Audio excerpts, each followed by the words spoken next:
आज आपण सर्वजण खरं तर अतिशय दुर्दैवी अशा प्रसंगानंतर आपले महाराष्ट्राचे नेते कैलासवासी अजितदादा यांच्या निधनाच्या नंतर निवडणुकीच्या निमित्ताने एकत्र जमलो. खरं तर हा प्रसंग आणि या प्रसंगामुळे आपल्याला सर्वांना माहीत आहे महाराष्ट्राचं आणि त्याचबरोबर बारामतीचं झालेलं अतोनात असं नुकसान आणि त्यानंतरच्या काळामध्ये होत असलेली ही निवडणूक. या निवडणुकीमध्ये उपमुख्यमंत्री आदरणीय सुनीत्राताई यांनी महायुतीच्या माध्यमातून उमेदवारी अर्ज भरला. देशाचे पंतप्रधान आदरणीय नरेंद्र मोदीजी, महाराष्ट्राचे लोकप्रिय असे मुख्यमंत्री आदरणीय देवेंद्रजी, त्याचबरोबर सर्व मंत्रिमंडळातील असणारे सर्व मंत्रीगण, या सर्वांना या निवडणुकीचं असणारं महत्त्व हे माहीत आहे. आज भारतीय जनता पार्टीच्या बूथ कार्यकर्त्यांचा मेळावा घ्यावा असं आदरणीय देवेंद्रजींनी सुचवलं आणि त्यामुळे तुम्ही आम्ही सर्वजण या भागातील असणारे सर्व जुने जाणते सर्व कार्यकर्ते पदाधिकारी युवक मोठ्या संख्येने उपस्थित असणाऱ्या माता भगिनी, आपण सर्वजण आज या सभागृहामध्ये एकत्र जमलो. आपण सर्वजण गेली वर्षानुवर्ष या भागामध्ये संघर्षातून पार्टी टिकवली आहे आणि या संघर्षातून टिकवलेल्या या पार्टीचे तुम्ही आणि आम्ही सर्वजण साक्षीदार आहोत. आपल्याला पार्टीमध्ये जे सांगितलं जातं, आदरणीय देवेंद्रजींच्या नेतृत्वामध्ये जशा पद्धतीने निवडणुकीनं दिशा देण्याचं काम किंवा निवडणुकीमध्ये कोणती भूमिका ही पार्टीची असावी हे ज्यावेळेला पार्टी म्हणून भारतीय जनता पार्टीच्या छोट्या छोट्या कार्यकर्त्याला सांगितलं जातं, त्यावेळेला भारतीय जनता पार्टीचा कार्यकर्ता हा मागे काय झालंय, पुढे काय होणार आहे, या सर्वाची कुठेही चिंता करत नसतो. कारण पार्टीची असणारी विचारधारा हेच आपल्याला शिकवतंय की राष्ट्र प्रथम, त्यानंतर पक्ष आणि त्यानंतर स्वतः. त्यामुळे या भूमिकेबरोबर राहत असताना आपल्यापैकी प्रत्येक कार्यकर्ता हा वर्षानुवर्ष त्याग समर्पण या भूमिकेतून तयार झालेला, या भूमिकेचा असलेला कार्यकर्ता हा संपूर्ण देशभरामध्ये तयार झाला आहे. आणि विशेष म्हणजे बारामतीमध्ये तर हा अतिशय चांगल्या पद्धतीने तयार झाला आहे याचं मला पूर्णच्या पूर्ण कल्पना आहे. आणि तुम्हाला आम्हाला सर्वांना देवेंद्रजींच्या नेतृत्वामध्ये आपल्याला नक्की या निवडणुकीला कशा पद्धतीने सामोरं जायचं आहे हे आपण सर्वांनी ठरवण्यासाठी आज ही बैठक जी आहे या सभागृहामध्ये आपण एकत्र का जमलो आहोत तर यासाठीच एकत्र जमलो आहोत की तुम्हाला आम्हाला सर्वांना या येणाऱ्या 10 दिवसांमध्ये भारतीय जनता पार्टीचा प्रत्येक कार्यकर्ता, त्या बूथवरचा असणारा प्रत्येक कार्यकर्ता, 387 बूथवरचा असणारा कार्यकर्ता, या जवळजवळ 100 पेक्षा जास्त गावांमधला असणारा, ग्रामीण भागामधील असणारा हा कार्यकर्ता जो भारतीय जनता पार्टीचा झेंडा गेली वर्षानुवर्ष घेऊन चालाय, प्रत्येक कार्यकर्ता, या प्रत्येक कार्यकर्त्याची असणारी आत्ताची भूमिका, ही भूमिका आपण कशा पद्धतीने यानंतरच्या काळामध्ये घेतली पाहिजे यासाठी आपण सर्वजण या ठिकाणी एकत्र जमलो आहोत. आपण सर्वांनी एक गोष्ट लक्षात घेतली पाहिजे. देशाचे पंतप्रधान नरेंद्र मोदीजी यांच्या नेतृत्वात आणि महाराष्ट्राचे लोकप्रिय असे मुख्यमंत्री देवेंद्रजी यांच्या नेतृत्वामध्ये एनडीएचं सरकार केंद्रामध्ये आहे आणि राज्यामध्ये सुद्धा महायुतीचं सरकार आहे. आणि महायुतीला आणि एनडीएला सातत्याने नरेंद्र मोदीजींच्या नेतृत्वात यश मिळत आहे. याचे तुम्ही आम्ही सर्वजण पार्टीचे कार्यकर्ते हे साक्षीदार आहोत. आणि याच पार्श्वभूमीवरती ही निवडणूक आहे.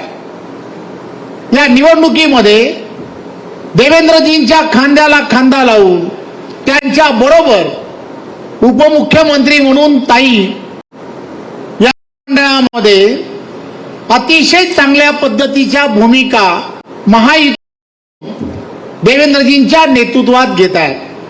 आणि त्यामुळे ही निवडणूक आदरणीय देवेंद्रजींच्या नेतृत्वात होणारी ही निवडणूक आहे. त्यामुळे त्यांच्या नेतृत्वात निवडणूक आणि त्या निवडणुकीला घवघवीत यश मिळवून देणं ही भारतीय जनता पार्टीच्या कार्यकर्त्याची असणारी भूमिका हे असणं हे अत्यंत गरजेचं आहे. आणि म्हणूनच आज जिल्हाध्यक्ष असतील, प्रमुख पदाधिकारी असतील, या सर्वांच्या उपस्थितीमध्ये आज बैठक घेण्याचं कारणच ते आहे की तुम्ही आम्ही सर्वांनी मिळून या निवडणुकीमध्ये भारतीय जनता पार्टीने या निवडणुकीला स्वतः अंगावर ही निवडणूक आपली आहे. या निवडणुकीमध्ये आपल्याला स्वतः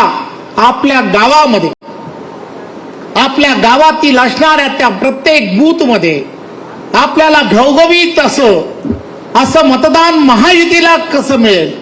महायुतीच्या उमेदवार सुनेत्राताई यांची निशाणी जी आहे ते एक घड्याळ आहे.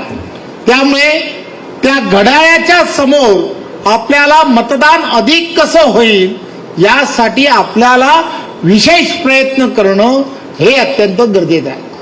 आपल्या कार्यकर्त्याला, आपल्या मतदाराला, आपल्या बरोबर असणाऱ्या प्रत्येक व्यक्तीला, संस्था, आपल्या बरोबर असणारे अनेक जण जे देशाचे पंतप्रधान नरेंद्र मोदीजी यांच्या विचारधारेबरोबर जोडले आहेत, देवेंद्रजींच्या बरोबर जोडले आहेत, अशा प्रत्येकाच्या घरामध्ये भारतीय जनता पार्टीचा कार्यकर्ता हा येणाऱ्या 10 दिवसामध्ये गेला पाहिजे. त्या ठिकाणी बसून त्याने आपली असणारी भूमिका, भारतीय जनता पार्टीची असणारी भूमिका, देवेंद्रजींच्या नेतृत्वात या निवडणुकीमधली आपली असणारी भूमिका ही आपण तिथल्या असणाऱ्या प्रत्येक मतदाराला समजून सांगणं हे अत्यंत गरजेचं आहे. एक गोष्ट लक्षात घेतली पाहिजे, आपल्याला आपल्या त्या निवडणुकीच्या माध्यमातून आपला असणारा तो गावातला बूथ असेल, या 387 बूथ आहेत, या बूथवरती भारतीय जनता पार्टीचं असणार, भारतीय जनता पार्टी त्या ठिकाणी उपस्थित आहे, भारतीय जनता पार्टीचा कार्यकर्ता त्या ठिकाणी स्वतः उभा राहतोय, तो तिथल्या असणाऱ्या मतदारांवरती प्रभाव टाकून ते राष्ट्रवादीला महायुतीमध्ये जे असणारं मतदान जे आहे ते मतदान घडवून आणतोय. ही सर्वच्या सर्व भूमिका तुम्ही आणि सर्वांनी स्पष्ट करणं हे अत्यंत गरजेचं आहे. आपण सर्वजण जाणता, देशाचे पंतप्रधान नरेंद्र मोदीजींच्या नेतृत्वामध्ये, आदरणीय देवेंद्रजींच्या नेतृत्वामध्ये असंख्य लाभार्थी, शेकडो लाभार्थी, मग ते शेतकरी असतील, कष्टकरी असतील, असंख्य लाभार्थी हे एनडीएच्या सरकारमुळे झालेले आहेत. असंख्य लाभार्थी महायुतीच्या सरकारमुळे झाले आहेत. आपण सर्वजण जाणता, महायुतीच्या सरकारमुळे लाडकी बहीण योजना असेल किंवा अशा असंख्य योजना की ज्या योजनांचा लाभ हा सामान्य जनतेपर्यंत पोहोचतोय, याची आपणा सर्वांना जाण आहे. त्यामुळे आपण इतर कोण काय करताय याकडे दुर्लक्ष करणं, इतरांची भूमिका काय आहे याकडे दुर्लक्ष करणं, आपण आपली भूमिका स्पष्ट ठेवली पाहिजे. ही निवडणूक देवेंद्रजींच्या नेतृत्वात होते आहे. आदरणीय मुख्यमंत्री देवेंद्रजींच्या नेतृत्वात होणाऱ्या या निवडणुकीमध्ये महायुतीला घवघवीत यश मिळवून देणं हे भारतीय जनता पार्टीच्या कार्यकर्त्याचं, पदाधिकाऱ्याचं हे प्रथम कर्तव्य आहे. हे समजून आपल्याला या निवडणुकीला सामोरं जायचं. मी आपणा समोर भारतीय जनता पार्टीच्या कार्यकर्त्यांना करायला आलोय की भारतीय जनता पार्टीच्या कार्यकर्त्यांनी या 10 दिवसांमध्ये घरोघर दिले गेलेले हँडबिल्स असतील, पत्रक असेल की ज्या परिचय पत्रकाच्या माध्यमातून जे मतदान आहे कसा प्रत्येक मत ही पोटनिवडणुकीमध्ये कदाचित असं लक्षात येत आहे,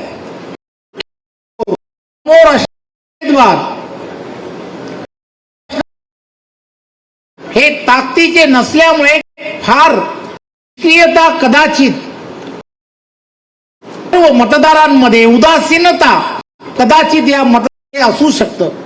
परंतु गाफील राहता कामा नये. आपला महायुतीचा असणारा मतदार हा मतदान केंद्रापर्यंत घेऊन जाणं ही भूमिका तुमची आणि आमची सर्वांची असली पाहिजे. आपल्या महायुतीच्या उमेदवाराला मतदान करण्यासाठी या सर्व महायुतीच्या असणाऱ्या मतदाराला आपल्याला मतदान केंद्रापर्यंत पोहोचवलं पाहिजे. त्यांना मतदान केंद्रापर्यंत घेऊन जाणं आणि तिथे मतदान हे घड्याळ चिन्हासमोर बटन दाबून करून घेणं ही अंतिम असणारी आपली जबाबदारी आहे. हे आपण सर्वांनी लक्षात घ्या. आपण आपल्या जबाबदारी आपली जाणून घेतली पाहिजे. भारतीय जनता पार्टीचा कार्यकर्ता हा अतिशय वेगळा कार्यकर्ता आहे. हा कार्यकर्ता एकदा पक्षाने भूमिका घेतली तर त्या भूमिकेबरोबर ठामपणे राहतो आणि त्या भूमिकेबरोबर शेवटपर्यंत तो भूमिका बजावत असताना आपली भूमिका अधिक चांगली कशी आहे हे दाखवण्याचा नेहमीच प्रयत्न करत असतो. त्यामुळे आम्ही सर्वजण भारतीय जनता पार्टीचे कार्यकर्ते आहात. कार्यकर्ता म्हणून आपण त्या ठिकाणी ज्या ताकदीने काम करायचं आहे ते आपण समजून घेतलं पाहिजे. बूथची जबाबदारी ही बूथ प्रमुख असेल किंवा तिथला असणारा गावातील असणारा कोणीतरी प्रमुख नेता असेल, या सर्वांनी मिळून एकत्रपणे या 387 बूथ वरती आपल्याला कशा पद्धतीने महायुतीच्या असणाऱ्या कार्यकर्त्यांबरोबर वर्षानुवर्ष त्या ग्रामपंचायत किंवा त्या छोट्या निवडणुकांमध्ये आपला झालेला संघर्ष असू शकतो आणि या संघर्षामुळे आपल्याला आपली भूमिका त्या ठिकाणी काय असावी ही आपल्यामध्ये, परंतु आजच्या या बैठकीच्या नंतर हा संभ्रम आपल्यामधून निघून गेला पाहिजे. आपले देशाचे पंतप्रधान नरेंद्र मोदीजी यांच्या नेतृत्वात आणि आदरणीय देवेंद्रजींच्या नेतृत्वात ही गोष्ट लक्षात घेतली पाहिजे की हा निर्णय झालाय की महायुती म्हणून या बारामतीमध्ये महायुतीच्या उमेदवार सुनित्राताई यांना आपल्याला प्रचंड बहुमताने जिंकून द्यायचं आहे आणि त्यामधली आपली भूमिका आपण सर्वांनी बजावायची आहे. मला खात्री आहे की आपल्यापैकी प्रत्येक कार्यकर्ता या 10 दिवसांमध्ये आपली पूर्ण क्षमता ही त्या निवडणुकीमध्ये लावेल. निवडणूक जिंकण्यामध्ये भारतीय जनता पार्टीच्या विचार परिवारामधील असणारी सर्व मंडळी, आपण सर्वजण अतिशय ताकदीने या निवडणुकीमध्ये विजयाच्या दिशेने सुनेत्राताईंना घेऊन जाऊया एवढीच विनंती करतो आणि थांबतो. जय हिंद, जय महाराष्ट्र. धन्यवाद माननीय रवींद्रनाथ दादा चव्हाण साहेब.